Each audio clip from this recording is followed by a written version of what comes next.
అందరికీ నమస్కారం. కళ్యాణం చూద్దాం రండి.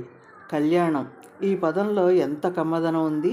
ప్రతి మనిషి జీవితంలో ఒకే ఒక్కసారి జరిగే ఈ వేడుక ఒక అపూర్వ మహోత్సవం, అద్భుతమైన పవిత్రమైన ధర్మకార్యం, జీవితాంతం మరుపురాని మరువకూడని మహత్కార్యం. ఇది స్త్రీ పురుషులకు జీవన మైత్రినిస్తుంది. అంతేకాకుండా శారీరక స్థితిగతులతో విడదీయరాని బంధం ఏర్పరుస్తుంది. దీనినే దాంపత్య బంధం అంటారు.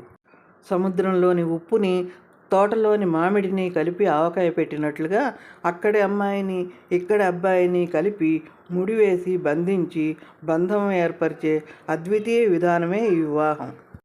ఈ కళ్యాణ గడియ తర్వాతే మనిషి జీవితానికి ఒక పరిపూర్ణత లభిస్తుంది. బాధ్యతాయుతమైన పౌరుడిగా కుటుంబంలోనూ అటు సంఘంలోనూ కూడా ఒక గుర్తింపును కలుగజేసేది ఈ కళ్యాణమే. ఎన్నెన్నో సుఖాలు, కష్టాలు, ఆనందాలు, అనుభూతులు వీటన్నింటినీ ఒకరికొకరు సమానంగా పంచుకొని జీవన గమ్యాన్ని సాగించడమే ఈ కళ్యాణం వెనక ఉన్న పరమార్థం.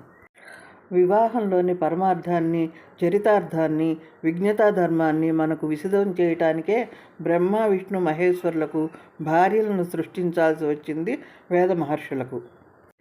ఏ మతంలోనూ లేని భార్యాభర్తల దేవతలు మనకు మాత్రమే ఉన్న కారణం వివాహ ధర్మాన్ని, సతీపదుల బంధాన్ని మనందరం తెలుసుకోవాలని. స్త్రీ పురుషుల జీవితంలో ఇదొక మధుర దివ్యానుభూతి. ఏ కవుల కళానికి అందని అనంతానంద రసానుభూతి. వివాహమనడి తంతునందు మంత్రోచ్చారణముల అల్లిక మన పూర్వాచార పరాయణులు మనకు బోధించి మనలను ఆచరింపజేసినారు.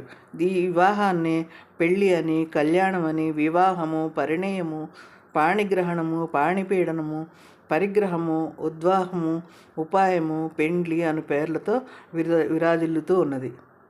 తదుపరి ఎపిసోడ్లో దీని పరమార్థం తెలుసుకుందాం.